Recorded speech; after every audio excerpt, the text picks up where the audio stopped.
Assalamualaikum warahmatullahi wabarakatuh. Alhamdulillah, wassalatu wassalamu ala rasulillah. Segala puji dan puja kepada Allah subhanahu wa ta'ala, juga salawat dan taslim kepada Nabi besar Muhammad sallallahu alaihi wa ala alihi wa sahbihi wasallam. Saya mengajak diri saya, teman sekalian, dan karena Allah telah berfirman, la in syakartum la azidannakum. Kalau kalian bersyukur pasti aku akan tambah. Nikmat Allah terlalu besar yang Allah berikan kepada kita, dan Allah hanya memerintahkan kita untuk bersyukur, dan itu tidak ada pengorbanan yang besar dalam mengucapkannya. Sementara janjinya Allah subhanahu wa ta'ala, nikmat itu akan ditambah. Bahkan para ulama salaf bersyukur kepada Allah subhanahu wa ta'ala bukan hanya pada nikmat tapi pada cobaan pun, karena mereka bersangka baik kepada Allah subhanahu wa ta'ala bahwasanya cobaan itu datang pun karena bentuk kasih sayang Allah pada mereka. Saudaraku Siman, melanjutkan bedah buku kita Sahih At-Targhib Tarhib, dan kita akan melanjutkan masih dalam kitab solat, babnya atau pasal ke-16, masalah anjuran solat berjamaah dan keterangan tentang orang yang berangkat menuju solat berjamaah tetapi mendapati orang-orang telah usai solat. Kurang lebih seperti itu judulnya, dan kita sudah menyelesaikan dengan izin Allah subhanahu wa ta'ala pasal sebelumnya ke-15, anjuran. Dan terus kami ingatkan bahwasanya teman-teman sekalian, kalau seseorang di antara kita ingin berhubungan dengan kehidupan dia, maka sangat dianjurkan agar dia memulainya dari sholat. Karena kapan sholat itu baik, maka pada hari kiamat, sebagaimana hadis Nabi SAW, bahwasanya awal pernah kita pelajari hadisnya, ya. Kalau dia baik maka beruntunglah orang tersebut, dan kalau dia buruk maka akan rugilah dia. Serta dalam riwayat lain akan membantu amal-amal yang lain, dan kalau dia baik, kalau dia buruk maka akan mengganggu amal-amal yang lain, ya. Maka ini perlu diperbaiki. Ini urusan akhirat, urusan dunia pun demikian adanya. Bagaimana seseorang di antara kita kalau ingin memperbaiki apa yang berhubungan dengan keadaan dia di dunia, maka mulai dengan sholat. Pasal ke-15 ini sudah kita selesaikan. Hadis terakhirnya adalah hadis urutan dari awal belajar 401 dan urutan 5 dalam pasal ini, yaitu hadis Ka'ab bin Ujrah radhiyallahu anhu.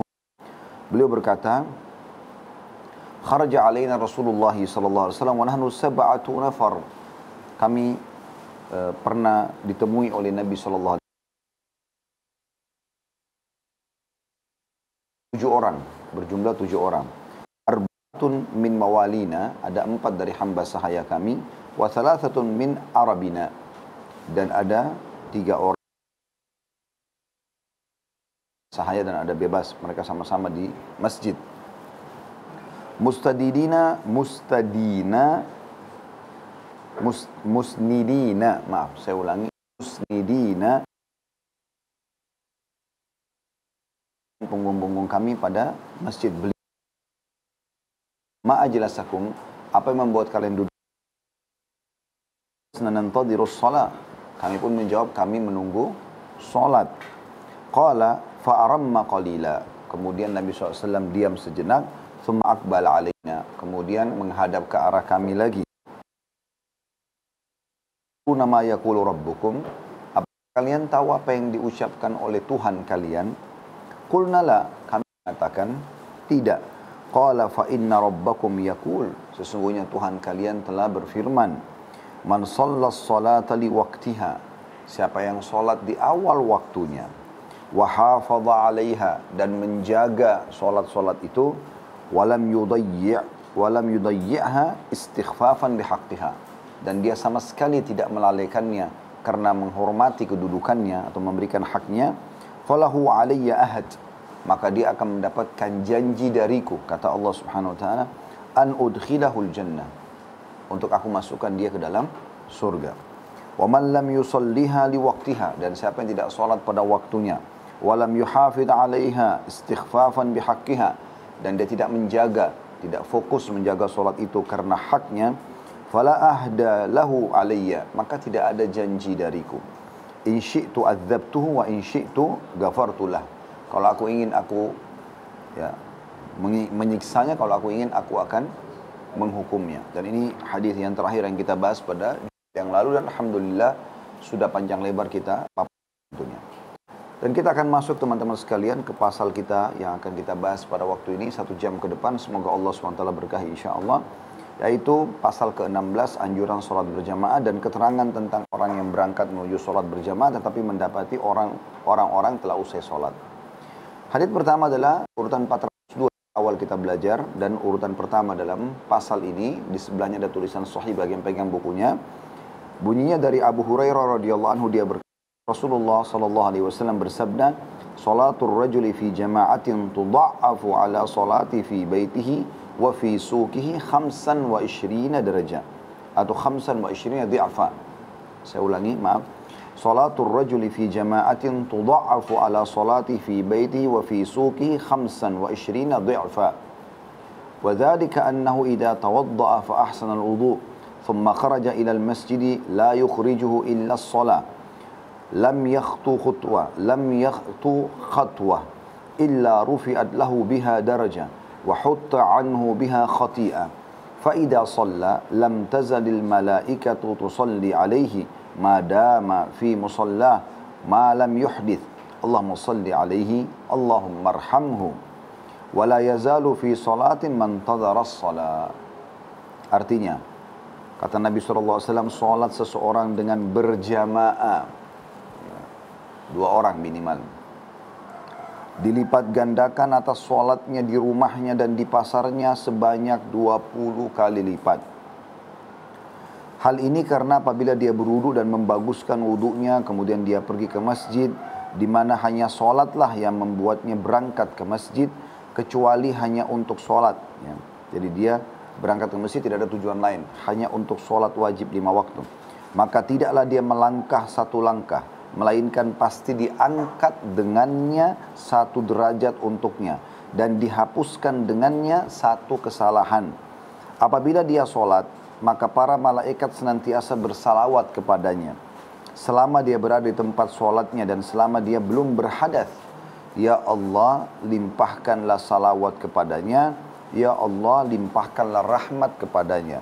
Dan dia senantiasa tercatat berada dalam sholat selama dia atau ia menunggu sholat. Ini hadis teman-teman adalah salah satu hadis yang agung sekali berhubungan dengan masalah keutamaan sholat berjamaah. Kita akan coba bedah hadis ini menjadi beberapa bagian mutiara yang bisa kita ambil, hal-hal yang bermanfaat. Hadis ini berharga, tapi supaya kita lebih memahaminya, kita coba membagi beberapa poin. Faedah yang pertama yang bisa kita ambil dari hadis ini atau mutiara pertama adalah sabda Nabi SAW, salatul rajuli fi jama'atin tudha'afu ala salati fi baiti wa fi suqi 25 dhi'fa. Salat seseorang berjamaah, dan ini lebih dekat maknanya adalah di masjid. Nah, setelah ini ada potongan hadis Nabi SAW yang menjelaskan kenapa lebih baik. Jadi ini anjuran dan motivasi untuk sholat berjamaah di masjid, walaupun tekankan di sini. Sholat seseorang berjamaah akan dilipat gandakan dibandingkan sholatnya di rumahnya. Nah, kalau memang sholat berjamaah di rumah di sini masuk, tentu tidak perlu disebutkan masalah rumah ya. Berarti memang dimaksud masjid dibandingkan rumah, dan juga pasarnya. Kenapa pasar disebutkan? Karena kadang-kadang para pedagang sholat di tokonya, ya. Kalau kita sekarang membahasakan begitu, di kiosnya, mereka nggak pergi ke masjid. Ini kita sayangkan sekali. Ya. Banyak sekali pedagang-pedagang lebih dahulukan dunianya daripada akhiratnya. Padahal Allah Subhanahu Wa Taala telah berfirman, wal akhiratu khairun wa abqa, dan akhirat jauh lebih baik dan lebih kekal. Dan ini jelas dalam firman Allah yang lain, wal akhiratu lahiyal hayawan, ya. Kehidupan akhiratlah yang paling kekal gitu kan, yang kehidupan yang sebenarnya. Maka ini teman-teman sekalian perlu digarisbawahi, karena banyak pedagang-pedagang sebenarnya punya pasar, di pasarnya ada masjid, tapi mereka tidak mau sholat di masjid. Tutup sebentar toko itu, kemudian sholatlah. Sholat tidak mengambil waktu lama, anggaplah 20 menit azan, iqamah, sholat sunnahnya, atau setengah jam lah Anda luangkan waktu. Insya Allah 3-4 jam ke depan untuk menuju ke sholat yang setelahnya, itu Allah SWT berkahi transaksinya.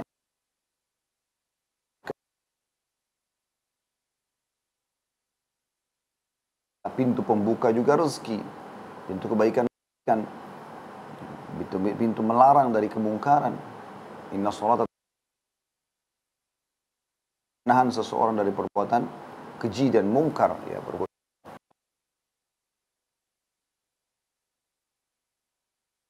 jujur, amanah dan seterusnya, karena kita akan jauh dari perbuatan-perbuatan mungkar, otomatis akan mendatangkan keberkahan dari rezeki tersebut, akan sebab bertambahnya. Nabi SAW, kalau dua orang transaksi akan selalu Allah berkahi selama keduanya jujur, ya. Allah akan berkahi, Allah akan berikan rezeki yang pas, yang cocok untuk mereka. Maka hadis potongan pertama adalah di sini dimaksud dengan jamaah adalah di masjid, ya, karena diambil dari potongan di rumahnya, di pasarnya, gitu kan. Dan perbedaannya adalah 25 kali lipat. Ini luar biasa. Kalau Anda kerja di satu perusahaan itu memberikan Anda gaji Rp1.000.000, ini contoh saja. Kemudian jam kerjanya 8 jam misalnya, jarak juga dari rumah, ya, anggaplah misalnya 1 kilo. Ya. Jenis pekerjaan umum, ya, anggap 8 jam itu Anda padat dengan pekerjaan.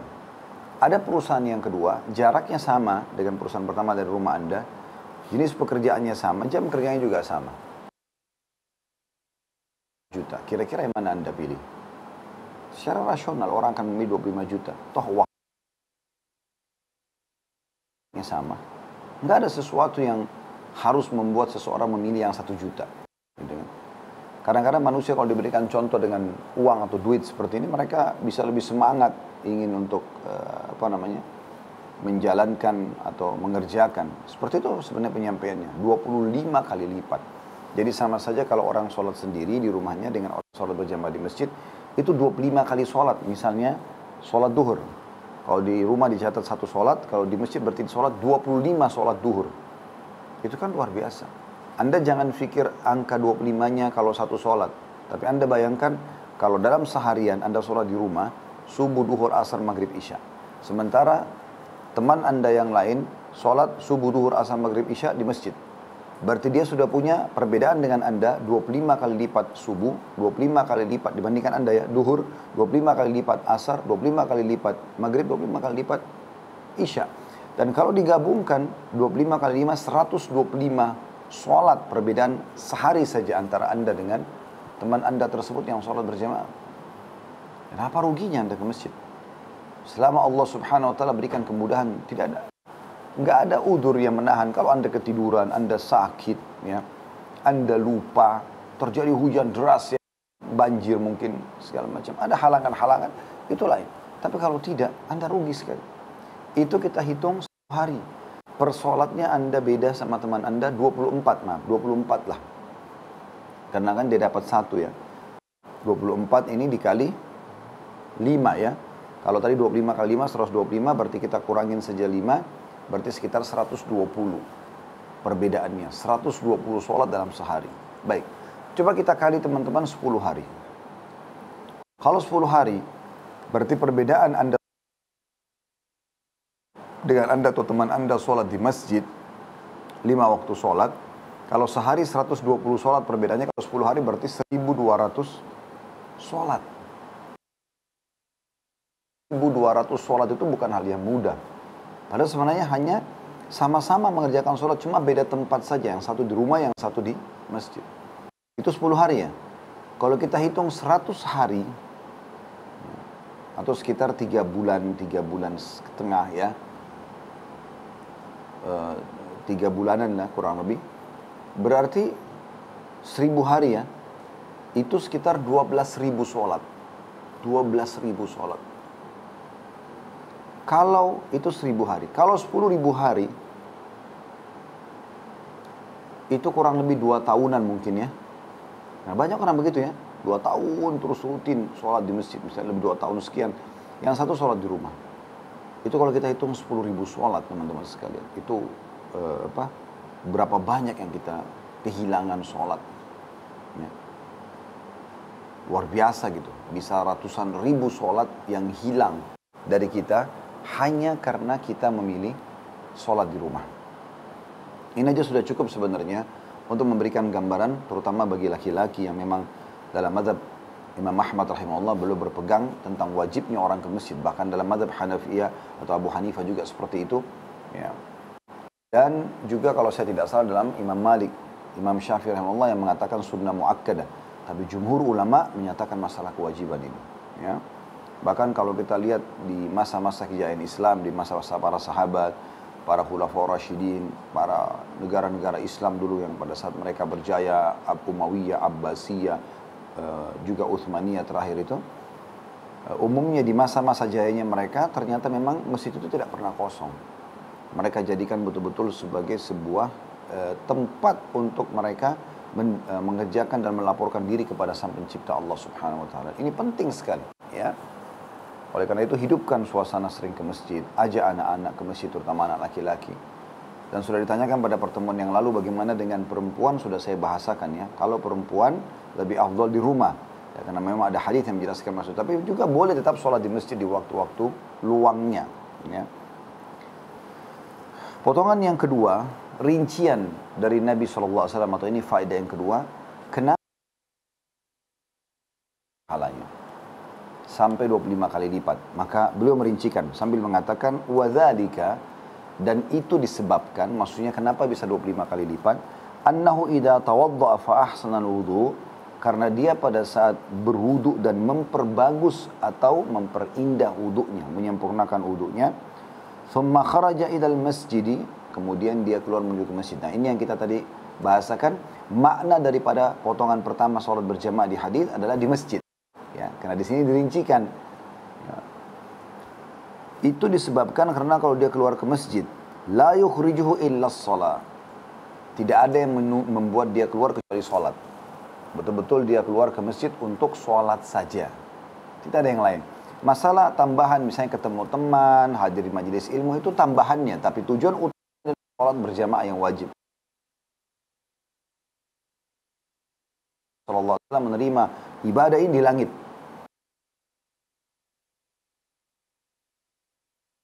Orang tua wahyu turun ke bumi. Isra dan Mi'raj. Allah menjalankan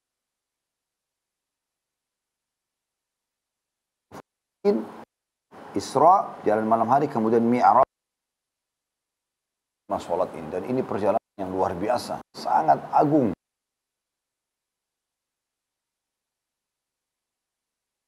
Menggambarkan dalam banyak hadis tentang Isra dan Mi'raj.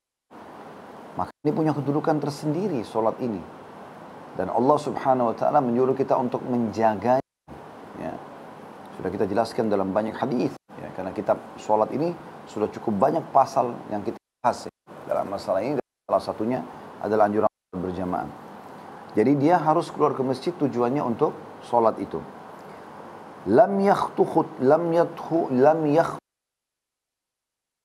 Melangkah satu langkah illa, kecuali untuknya satu. Allah SWT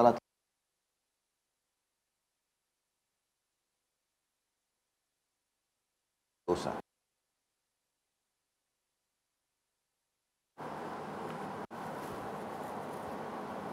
Sampai potongan ini, teman-teman sekalian, ini keutamaan yang kalau kita mau gambarkan udah cukup sekali sebenarnya. Sebuah hadis berjamaah sudah cukup seharusnya. Tapi kita sayangkan banyak sekali orang yang wudhu di rumah itu anjuran. Dari itu hadisnya ya. Kemudian keluar tidak ada tujuan kecuali masjid untuk sholat berjamaah. Tidak ada tujuan keluar ke masjid kecuali untuk sholat berjamaah. Kemudian setiap langkahnya ada dua di sini. Kanan, kiri, kanan, kiri. Dia mulai dengan kaki kanan keluar dari rumahnya, maka diangkat 1 derajat. Kaki kirinya melangkah, kanan yang diangkat, ya maaf, pas kanan diangkat, ya turun berarti 1 derajat. Diangkat kiri, turun, berarti diampuni satu dosa. Terus begitu. Saya pernah coba teman-teman sekalian, waktu itu saya masih ngontrak di kota Makassar beberapa tahun yang lalu.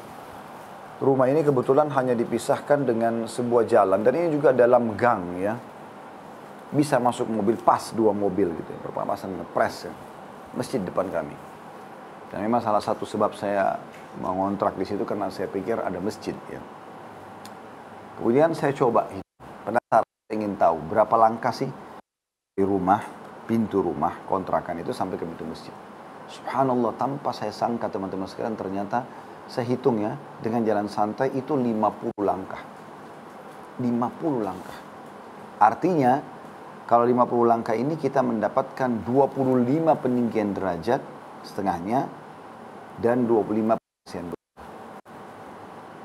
Kita ambil contoh saja 50 langkah. Itu dekat sekali ya. Dekat sekali ya. Anda bisa coba sebentar hitung bagi teman-teman laki-laki terutama mau ke masjid. Masalahnya langkah Anda. Supaya tahu, oh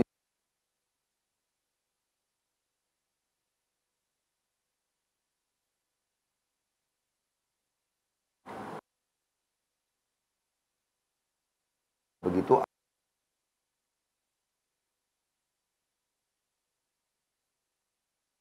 Nah, peninggian derajat berarti satu hari ada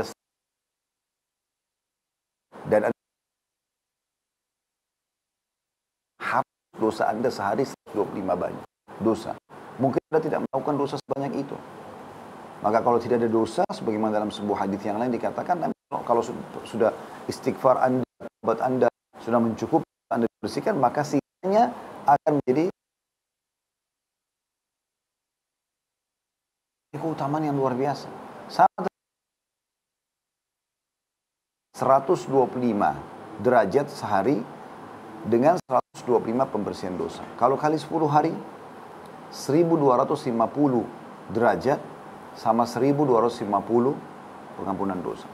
Kalau itu 10 hari, kalau 100 hari, 1200 derajat ya, sama 1200 pengampunan dosa. Kalau 10.000 hari, 12.000 derajat dan 12.000 ampunan dosa. Dan sekian.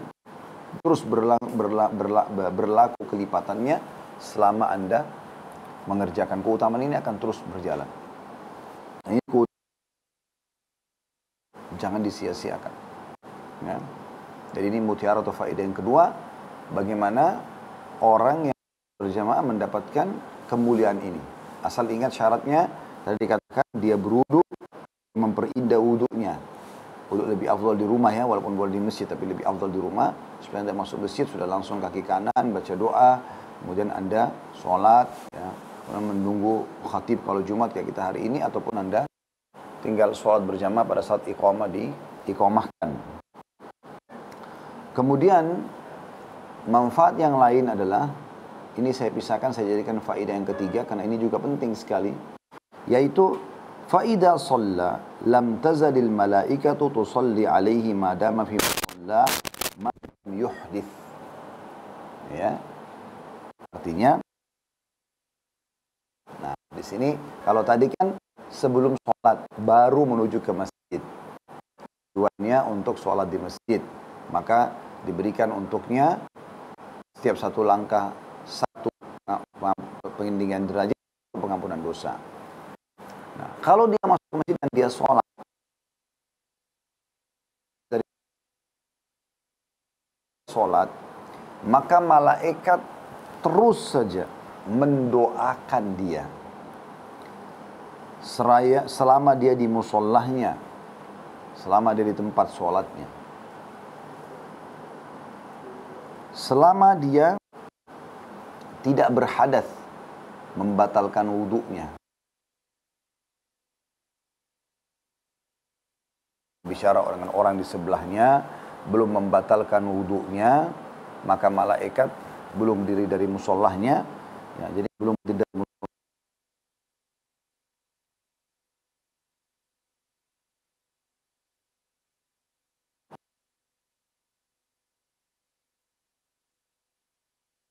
butuh berarti keutamaan tersendiri ya.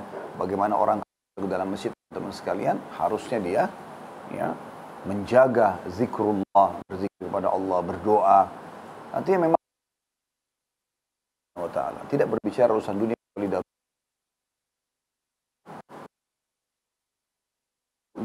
lalu malaikat itu mengucapkan doa. Allahumma salli alaihi, Allahumma arhamhu. Ya Allah, karuniakanlah dia salawat dan juga kasih sayang. Maksudnya inilah Allah Subhanahu wa taala memberikan dia kebutuhan-kebutuhannya, rezekinya, karuniahnya. Terus saja malaikat memohon kepada Allah untuk itu. Ini keutamaan tersendiri. Ini luar biasa. Dari arti hadis ini berarti doa malaikat ini didapatkan di masjid. Ya, bukan di rumah tapi di masjid. Karena memang ini tadi poin-poin yang menyebabkan kenapa sholat di masjid itu sampai 25 kali lipat. Ya. Selain langkah-langkah kakinya juga permasalahannya adalah malaikat mendoakannya. Kemudian potongan yang keempat yang bisa kita ambil atau faedah keempat adalah sabda Nabi SAW, وَلَا يَزَالُ فِي صَلَاةٍ مَنْ تَظَرَ الصَّلَاةِ.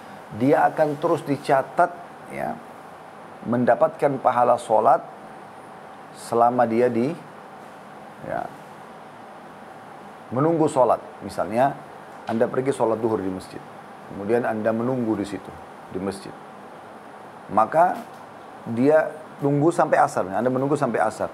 Selama Anda menunggu dari duhur ke asar, walaupun duduk baca Quran, berzikir, atau mungkin secara umum lah ya, Anda ngobrol sama teman ya, tapi ngobrol sama teman ini bisa jadi sudah setelah selesai zikir ya, maka dia selama nunggu asar memang tidak keluar karena ingin menunggu sholat setelahnya, maka dicatat dia seperti sholat non-stop.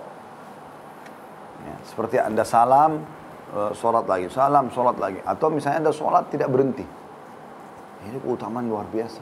Jadi kalau Anda antara duhur ke asar misalnya 2 jam atau 3 jam, ya, selama Anda tidak keluar dari masjid, tetap aja di situ, baca Quran atau kegiatan-kegiatan yang lain, atau hadir di majelis ilmu misalnya, maka ini berarti Anda tercatat seperti orang yang sedang sholat non-stop sampai azan sholat setelahnya. Ini keutamaan yang luar biasa gitu. Nah, bagaimana Allah Subhanahu wa taala memberikan karunia ini bagi orang yang menghidupkan rumahnya atau masjid. Hadis ini diriwayatkan oleh Bukhari dan juga Muslim, Abu Dawud, Tirmidzi dan Ibnu Majah. Kita masuk hadis yang kedua dalam pasal kita ini. Dan urutan dari awal kita belajar adalah 403. Dari Ibnu Umar radhiyallahu anhuma bahwa Rasulullah sallallahu alaihi wasallam bersabda, "Salatul jama'ati afdhal min salatil fadhi bi 27 darajah." Salat berjamaah lebih utama daripada salat sendirian dengan 27 derajat. Diriwayatkan oleh Malik, Bukhari, Muslim dan An-Nasa'i. Nah, hadis ini menambahkan kepada kita faedah yang lain. Walaupun di sini kita bisa katakan kita ambil satu faedah dari hadis ini, tapi kalau kita tambahkan dengan hadis yang sebelumnya berarti ini bisa faedah yang kelima ya, daripada keutamaan sholat berjamaah, yaitu kalau tadi dikatakan sholat berjamaah itu perbandingannya 25 kali lipat ya, secara jumlah kuantitas ya, sudah kita kasih contoh tadi. Kalau hadis ini menjelaskan perbandingan sholat berjamaah dengan sholat sendiri adalah 27 derajat. Karena kata Nabi SAW, sholat berjamaah lebih utama daripada sholat sendirian dengan perbandingan 27 derajat. Ya, kalau tadi 25 kali lipat secara kuantitas, maka ini secara tingkatan ya, derajat. Dan ini teman-teman sekalian, saya pernah temukan ada perkataan Ibnu Abbas radhiyallahu anhu, beliau menyatakan bahwasanya perbedaan antara sholat berjamaah dengan sholat sendiri bisa sekian ribu derajat. Ya. Saya lupa sekarang tepatnya berapa, tapi beliau menyebutkan tentang derajat yang sangat tinggi, jauh sekali. Ya. Dan ini teman-teman sekalian, kalau kita ambil angka 27 saja, 27 derajat ya, tidak usah kita muluk-muluk hitung sampai sekian ribu tahun misalnya perbandingannya.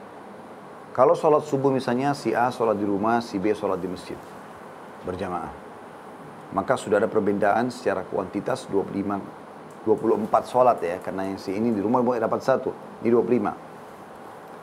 Tapi juga ada tambahan 27 derajat, berarti sudah ada 27 tingkatan level. Ya. Kalau kita anggap misalnya ini di surga saja, 27 level, itu berarti sudah 27 tingkatan. Kalau Anda di kantor ada tingkatan-tingkatan level jabatan, ini 27 bedanya. Kadang-kadang kita beda 2-3 level saja sama orang di atas kita, sudah sangat jauh perbedaan gajinya, fasilitasnya, segala macam. Apalagi kalau dasarnya memang derajat di surga, itu luar biasa. 27 derajat, ya. Berarti ditambah dengan duhur, misalnya tadi subuh 27, duhur 27 lagi, asar 27 lagi, maghrib 27 lagi, isya 27 lagi. 5 kali. Dikali 5 itu. Ya. Sekitar 135 derajat perbedaannya dalam sehari. Ini selain daripada derajat langkah tadi kaki ke masjid ya. Ini perbedaan derajat yang didapatkan karena sholat berjamaahnya. Berarti kalau kita tadi ambil misalnya contoh 25 langkah saja tadi ke masjid, langkahnya berarti ada 25 derajat, kali satu hari berarti 125 ditambah 135 dari sholat berjamaahnya, ini luar biasa, 260 derajat sehari. 260 level bedanya antara orang sholat sendiri dengan sholat berjamaah. Lalu kenapa kita sholat sendiri? Kecuali memang betul-betul darurat ya. Tadi kita ada udzur-udzur syar'i, kita tidak ada lagi yang bisa orang kita ajak untuk sholat berjamaah. Bahkan anjuran kami adalah, tentu semoga Allah SWT memudahkan buat diri kami, kemudian teman-teman sekalian, adalah bagaimana kita sholatnya, di rumah pun kalau terlambat harusnya berjamaah. Jadi usahakan bisa berjamaah ya. Pernah ada seorang sahabat masuk ke masjid, kemudian dia telat, lalu dia mau sholat sendiri, Nabi SAW tahan. Lalu Nabi SAW mengatakan, siapa yang ingin bersedekah buat saudaranya ini?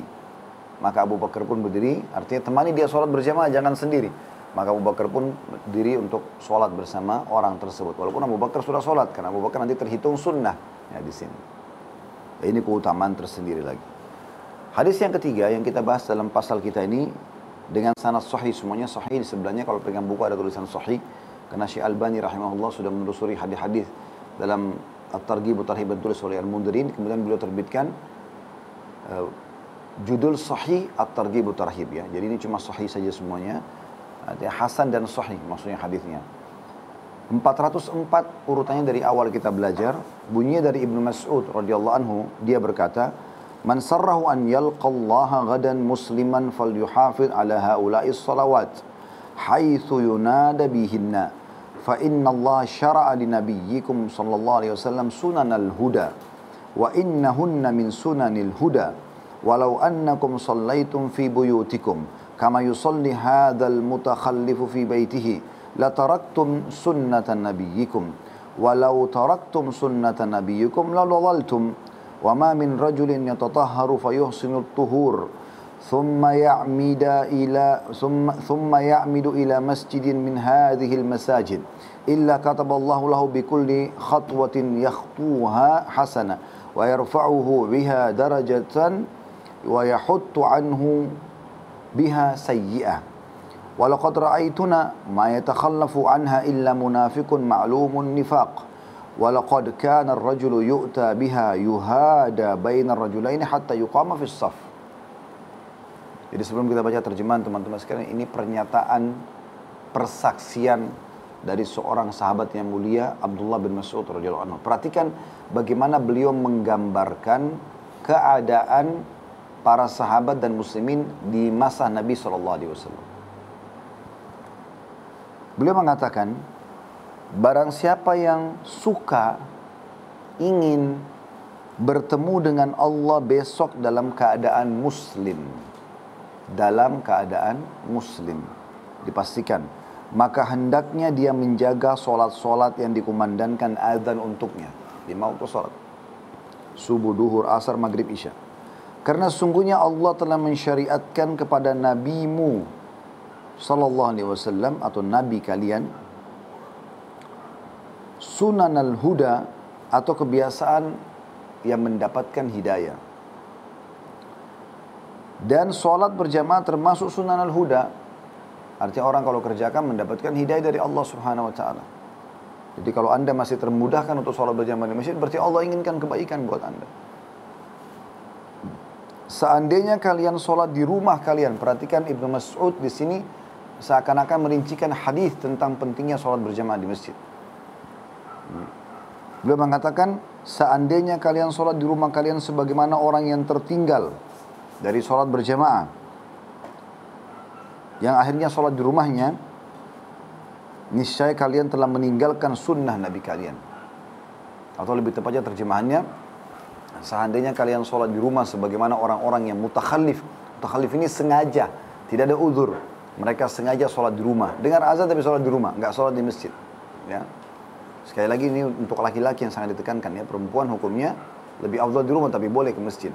Tapi di sini Ibnu Mas'ud menggambarkan radhiyallahu anhu, kalau seandainya kalian sholat di rumah kalian seperti mutakhallif. Mutakhallif itu orang yang sengaja sholat di rumah sementara dia bisa ke masjid.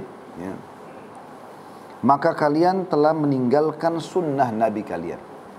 Dan jika kalian meninggalkan sunnah Nabi kalian, niscaya kalian akan tersesat. Jadi beliau langsung ada fonisan di situ. Kalian sesat karena memang kalian telah memilih yang bukan sunnah Nabi SAW. Atau meninggalkan sesuatu yang lebih baik untuk kalian, nanti kalian panen pahalanya di akhirat. Tidaklah seorang laki-laki bersuci lalu dia melakukannya dengan baik, maksudnya berwudu ya. Kemudian dia berangkat ke masjid dari masjid-masjid yang ada, melainkan pasti Allah menulis untuknya satu kebaikan dengan setiap langkah yang dilangkahkannya, dan mengangkat satu derajat dengannya dan menghapus satu kesalahan dengannya. Aku telah melihat golongan kami atau kelompok kami, maksudnya para sahabat, di mana tidak ada yang meninggalkan sholat berjamaah, maksudnya di masjid, kecuali seorang munafik yang telah diketahui kemunafikannya. Dan sungguh pernah terjadi bahwa seorang laki-laki pernah dihadirkan dalam keadaan dipapah di antara dua orang, sehingga dia didirikan dalam shaf. Nanti kita rincikan insyaAllah hadits ini. Riwayat lain berbunyi, laqad ra'aituna wa ma yatakhallafu anis salati illa munafiqun kad ulima nifaquh aw marid in kana ar-rajulu la yamshi bain rajulaini hatta ya'ti as-salah wa qala inna Rasulullah sallallahu alaihi wasallam 'allamana sunanal huda wa inna min sunanil huda as-salata fil masjidil ladzi yu'adzanu fihi. Riwayat lain masih sama dari Abdullah bin Mas'ud radhiyallahu anhu, beliau mengatakan, sungguh aku telah melihat kelompok kami, maksudnya para sahabat, di mana tidaklah ada yang meninggalkan sholat berjamaah kecuali orang munafik yang telah diketahui kemunafikannya atau orang sakit. Salah satunya saja yang tidak sholat di masjid, munafik karena memang dia tidak mau sholat ya, atau orang yang sedang sakit yang tidak mampu lagi ke masjid. Bahkan ada seseorang yang dipapah oleh dua orang agar dia bisa sholat berjamaah, maksudnya di masjid ya.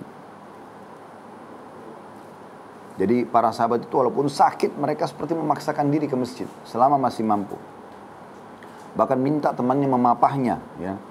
Dan dia berkata, sesungguhnya, kata Abdullah bin Mas'ud, sesungguhnya Rasulullah SAW mengajarkan kepada kita sunnah-sunnah hidayah, sebab-sebab mendapatkan petunjuk. Dan di antara sunnah-sunnah hidayah adalah sholat di masjid yang padanya dikumandangkan azan.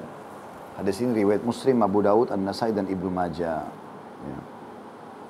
Dan ini teman-teman sekalian hadis yang sangat mulia, luar biasa gitu ya.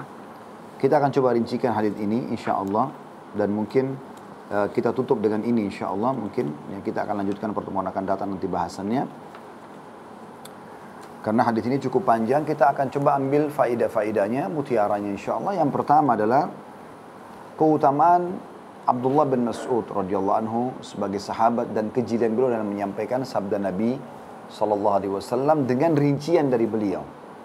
Dengan rincian. Jadi beliau tidak mengatakan Rasulullah SAW bersabda, tapi beliau mengambil intisari daripada hadis Nabi SAW tentang keutamaan sholat berjamaah, lalu beliau coba rincikan dan menggambarkan bagaimana para sahabat menerapkan dalam kehidupan mereka, supaya orang nanti bukan hanya memahami hadis Nabi SAW tentang keutamaan sholat di masjid secara letterlet, tapi bagaimana realita yang dipraktikkan oleh para sahabat. Dan ini luar biasa gitu. Saya sudah sering sampaikan di bahasan hadis kita ini teman-teman sekalian, bahasan Sahih At-Targhib At-Tarhib ini, kalau ada beberapa sahabat memang sangat jeli. bagaimana mereka menggambarkan pada saat itu bagaimana keadaan atau situasi sehingga kita yang tidak hadir sekarang punya gambaran. Contoh misalnya hadis yang terakhir yang sempat kita bahas di pasal sebelumnya ya, dan saya sudah sempat ulangi tadi tentang kisah Ka'ab bin Ujrah radhiyallahu anhu, bagaimana beliau menggambarkan pernah satu hari keluar Nabi SAW menemui kami, sementara kami 7 orang, 4 orang budak, 3 orang yang merdeka, dan kami sedang menyandarkan punggung-punggung kami di masjid. Kemudian beliau bertanya, apa yang membuat kalian berkumpul atau duduk di sini? Jadi ini sebenarnya tidak diceritakan pun oleh beliau bisa. Dan orang-orang pada saat itu mungkin tidak merasa perlu dengan informasi ini. Tapi bagaimana Allah berikan mereka taufik untuk menyampaikan. Karena bagi kita sekarang jadi kita punya gambaran. Oh, dan pada saat itu memang sahabat-sahabat ini lagi nunggu sholat ya. Bisa saja dia langsung sampaikan sabda Nabi SAW. Karena di sini potongan hadis Ka'ab bin Ujrah. Di hadis terakhir di pasal kita yang sebelumnya. Yang hadis nomor 401. Di situ ya, bagaimana Nabi SAW mengatakan, Tuhan kalian telah berfirman, siapa yang menjaga sholat di awal waktunya, ya, menjaga khusyuknya, rukuknya ya, kemudian tidak menyia-nyiakan karena haknya, maka dia akan dapat janji dari Allah untuk dimasukkan ke dalam surga. Sebenarnya bisa langsung masuk ke poin itu, tapi Ka'ab bin Ujrah tidak melakukan itu. Beliau merincikan dulu awal kisah, situasi dan kondisi pada saat itu. Itu juga yang terjadi pada Abdullah bin Mas'ud radhiyallahu anhu dalam penyampaian kita dalam hadis ini, hadis nomor 404 atau urutan 3 dalam pasal kita. Bagaimana beliau coba merincikan supaya kita tahu, oh ternyata para sahabat itu begitu keadaan dalam mempraktikkan hadis ya, perintah untuk mengerjakan sholat. Ya. Beliau menggambarkan di sini, siapa yang ingin bertemu dengan Allah besok, maksudnya di akhirat, dalam keadaan muslim, maka dia harus menjaga 5 waktu sholat ini. Sebenarnya ini adalah rincian daripada hadis-hadis Nabi SAW tentang perintah sholat. Dan ini kejilan beliau dalam menggambarkan. Dan kita akan lihat nanti keutamaan atau faedah pertama ini akan terus sampai akhir riwayat ini. Ya, bagaimana beliau merincikan tentang realisasi daripada sholat berjamaah di masjid. Ya. Saya subhanallah melihat banyak sekali riwayat tentang menggambarkan bagaimana Nabi SAW menjaga sholat berjamaah di masjid itu sampai beliau tidak meninggalkan kecuali dalam keadaan beliau safar, ya, itu pun tetap berjamaah dengan para sahabat. Maksudnya masjidnya ditinggalkan karena tidak ada masjid di perjalanan misalnya, atau beliau sedang sakit parah di akhir hidupnya. Di situ baru beliau tidak sholat. Pada saat beliau sudah merasa punya kekuatan aja, beliau langsung keluar sholat di masjid. Ya.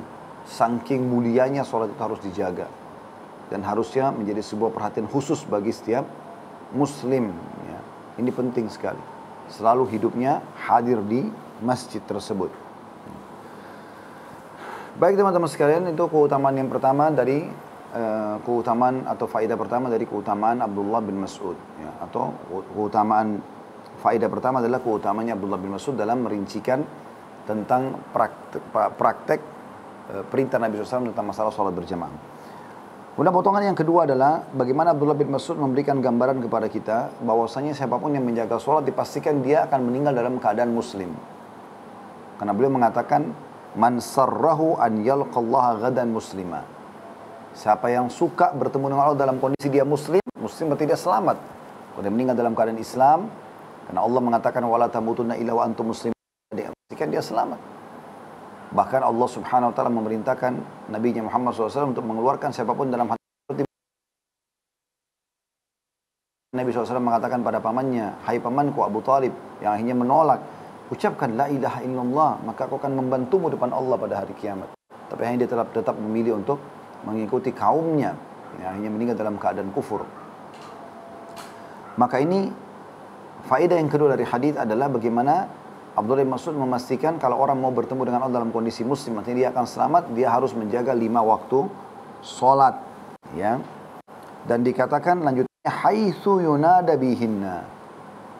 Ya, dari tempat-tempat yang dikumandangkan azan untuknya. Dari masjid-masjid maksudnya. Ya, dari masjid-masjid. Jadi sekarang ini Allah mudahkan ada mikrofon, kita bisa dengar dari jarak jauh, tujuannya untuk itu. Supaya kita datangi masjid itu, dipanggil. Kita sudah bahas itu dalam bab azan khusus, ya, tentang masalah azan, bagaimana Kemudian adzan hayya 'alas shalah, ayo menuju salat, itu adalah panggilan dari Allah Subhanahu wa taala. Hanya Allah mensyariatkannya kepada manusia agar mereka mengumandangkan. Dikumandangkan oleh seorang muadzin, mau dia orang bule, mau dia orang Arab, mau dia orang Melayu dari Asia Tenggara, mau dia orang hitam dari Afrika, kalimatnya sama. Hayya 'alas shalah, ayo menuju salat, hayya 'alal falah, ayo menuju kepada kemenangan. Ya. Jadi ini wasiat atau faedah yang kedua dari hadis tentang wasiat Abdullah bin Mas'ud, siapa yang ingin meninggal dalam keadaan muslim dia harus menjaga 5 waktu sholat. Kemudian faedah yang ketiga adalah masih penyampaian Abdullah bin Mas'ud tentunya. Beliau mengatakan, fa innallaha syara'a li nabiyyukum sunanal huda wa inna min sunanil huda wa innahunna min sunanil huda. Sesungguhnya Allah Subhanahu wa taala telah memberikan petunjuk-petunjuk hidayah kepada nabinya Muhammad sallallahu alaihi wasallam agar menjadi petunjuk juga bagi para pengikutnya. Dan ketahuilah, mengerjakan sholat-sholat di masjid itu adalah bagian daripada petunjuk hidayah. Bahkan puncak daripada petunjuk hidayah tersebut. Ya. Jadi ini faedah yang luar biasa. Berarti memang Anda kalau mengerjakan sholat berjamaah di masjid, Anda sedang menerapkan sunnah hidayah itu. Ya. Anda dipastikan mendapatkan petunjuk. Tadi saya sudah bilang, kalau Allah ingin kebaikan bagi hambanya, Allah mudahkan hamba itu untuk mengerjakan sebuah ibadah. Dinukil dari sebagian salaf mengatakan, siapa yang termudahkan lisannya mengucapkan istighfar, dan itu tentu dengan izin Allah SWT, berarti Allah ingin mengampunan buat dia. Dan dimudahkan Allah SWT mengangkat tangannya di antara azan dan iqamah untuk berdoa, berarti Allah ingin mengijabat doanya. Siapa yang dimudahkan Allah SWT hatinya tergerak lalu mengorek kantongnya, mengeluarkan sedekah buat orang fakir miskin yang sedang dia lihat, berarti Allah inginkan pahala itu buat dia. Karena kalau Allah Subhanahu wa taala tidak menginginkan, teman-teman sekalian, banyak orang mungkin Anda pernah dalam kehidupan Anda lihat orang miskin tidak bantu, dia dengarkan azan tidak sholat, dia lihat Al-Quran tidak pernah baca. Tidak ada memang, Allah SWT tidak berikan taufik kepada dia. Maka bersyukurlah, ini yang dimaksud dengan potongan hadis ini. Sunanul huda, petunjuk-petunjuk sunnah yang membawa pada petunjuk menuju ke jalan Allah Subhanahu wa taala. Maka jagalah sholat itu selama Allah SWT masih mudahkan kita untuk ya, mendapatkannya gitu, atau mengerjakannya. Ini faedah yang ketiga dari hadis. Jadi faedah pertama adalah bagaimana keutamaan Abdullah bin Mas'ud radhiyallahu anhu dan kejelian dalam menyampaikan ini, merincikan ya, aplikasi daripada sholat berjamaah di zaman Nabi SAW. Kemudian yang kedua adalah tentang masalah cara yang terbaik untuk bertemu dengan Allah dalam keadaan muslim sehingga bisa selamat masuk surga, yaitu menjaga 5 waktu sholat. Yang faedah ketiga adalah tadi masalah sunanul huda atau petunjuk hidayah dengan menjaga sholat. Potongan yang keempat, teman-teman sekalian, adalah peringatan Abdullah bin Mas'ud dan rincian lebih jeli lagi. Dan ini menguatkan teman-teman sekalian kalau dimaksud dengan potongan hadis yang pertama dan kedua adalah sholat berjamaah di masjid. Bukan masalah sholat berjamaah di rumah. Ya. Karena kalau orang tidak fahami ini, potongan yang akan kita sampaikan sekarang faedah yang keempat dari hadis, maka orang bilang yang penting saya sholat berjamaah. Ya. Walaupun di rumah. Perhatikan apa perkataan Abdullah bin Mas'ud. Walau annakum shallaitum fi buyutikum. Kalau seandainya kalian sholat di rumah-rumah kalian, kama yusalli hadzal mutakhallifu fi baiti, sebagaimana orang yang mutakhallif tadi. Saya sudah jelaskan, mutakhallif itu adalah orang yang sengaja meninggalkan sholat berjamaah di masjid tanpa udur. Enggak ada udurnya, dia sengaja, mutakhallif diistilahkan. Ya. Orang-orang biasa mengatakan mutakhallif itu orang yang misalnya kalau datang ke kelas, kemudian sengaja telat, malas aja, mutakhallif. Ya. Orang yang tahu ini rambu-rambu lalu lintas, kemudian dia sengaja langgar. Padahal sebenarnya dia bisa tidak langgar. Nggak harus ada yang darurat di situ. Maka namanya mutakhallif, diistilahkan mutakhallif. Maka Abdullah bin Mas'ud menggunakan kalimat ini. Kama yusalli hadzal mutakhallifu fi baiti. Sebagaimana orang-orang yang sengaja meninggalkan sholatnya, sholat di rumahnya. Jadi ada rincian kata-kata rumah. Artinya jangan tinggalkan sholat berjamaah di rumah atau sholat di rumah itu. Sholat di masjid lah. Ya, kecuali sholat sunnah beda. Sholat wajib lebih afdal, lebih baik di masjid. La taraktum sunnatan nabiyyikum, maka kalian sudah meninggalkan sunnah nabi kalian. Walau taraktum sunnatan nabiyyikum la dhalaltum, dan kalau kalian meninggalkan sunnah nabi kalian maka kalian telah sesat. Ya.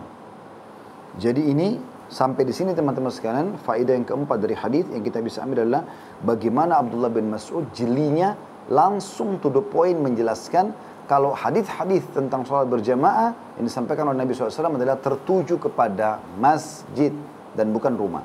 Ya, adalah masjid dan bukan rumah. Walaupun sholat berjamaah di rumah boleh, tapi sholat di masjid adalah jauh lebih afdal, jauh lebih baik. Ya, bahkan ya, saya pribadi Allahu alam mengikuti pendapat jumhur ulama tentang masalah kewajiban itu. Ya, kewajiban itu. Di zaman Nabi SAW mereka betul-betul ini dirincikan oleh Mas'ud bagaimana mereka tidak pernah meninggalkan sholat berjamaah di masjid. Bagaimana di zaman Khulafaur Rasyidin juga begitu, Abu Bakar, Umar, Uthman, Ali.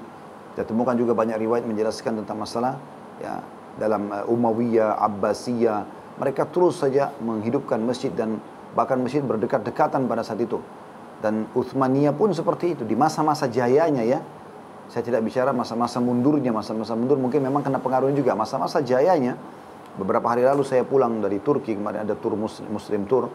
Itu saya sempat menanyakan kenapa masjid begitu banyak di sini. Dan masjidnya berdekat-dekatan. Maka alasan yang disampaikan oleh tour guide-nya, tour leader-nya, orang Turki itu. Dia bilang dari yang kami ambil dari sejarah Uthmaniyah di masa mereka jaya. Sekarang memang tentu mirip hampir semua negara Islam. Mereka malah kosong masjid, sedikit sekali orang yang sholat berjamaah. Dia bilang waktu awal-awal masa kejayaan zaman Sultan Muhammad Al-Fatih yang terkenal membebaskan Konstantinopel, nggak ada masjid yang kosong. Oleh karena itu mereka meletakkan masjid berdekat-dekatan dan masjid memang di musim dingin sekali di daerah Turki kata dia. Bisa sampai ada beberapa wilayah di bawah 0 derajat, maka sangat dingin. Nah, kalau masjid terlalu jauh jaraknya, mereka kerepotan untuk pergi ke masjid. Beda dengan kita di Indonesia. Cuaca umumnya sepanjang tahun hampir sama. Nah, karena itu masjid sangat banyak berdekat-dekatan. Jadi kita temukan masjid sebenarnya, misalnya Blue Mosque, ya, Masjid Biru, itu berhadapan dengan Masjid Hagia Sophia. Jaraknya dekat sekali, bahkan satu pelataran gitu kan. Itu semua karena mereka kadang-kadang di sana sudah penuh harus sholat di sini. Ya. Seperti itu kurang lebih. Dan mereka mengatakan seperti satu kiamat, dia bilang. Kalau di zaman itu, di zaman kejayaan Uthmaniyah dulu, di awal-awal zaman Sultan Al-Fatih, ya, itu seperti kiamat kalau ada seorang laki-laki tidak sholat di masjid. Walaupun di musim dingin mereka tetap pergi ke masjid. Maka saya melihat dari histori ini, rentetan histori memang subhanallah masa kejayaan Islam itu justru karena menjaga sholat itu. Jadi sekarang masjid cuma berlumba-lumba membangunnya tapi tidak memakmurkannya. Makanya beliau mengatakan kalian sesat nanti. Karena akhirnya muslimin meninggalkan rumah masjidnya. Cuma sholat di rumah dengan alasan sholat di masjid sunnah saja. Maka beliau mengatakan kalau kalian meninggalkan sunnah Nabi kalian telah sesat. Ini faedah yang keempat. Faedah yang kelima dari hadis adalah potongan wa ma min rajulin yatatahharu fa yuhsinu at-tuhur thumma ya'midu ila masjid min hadhil masajid. Dan tidak ada seorang laki-laki pun yang bersuci, ya, kemudian dia menyempurnakan wudunya. Ini keutamaan wudu tersendiri ya. Kemudian dia datang ke masjid dari salah satu masjid-masjid yang dikumandangkan adzan itu, illa kataballahu lahu bikulli khatwatin yakhtuha hasanah.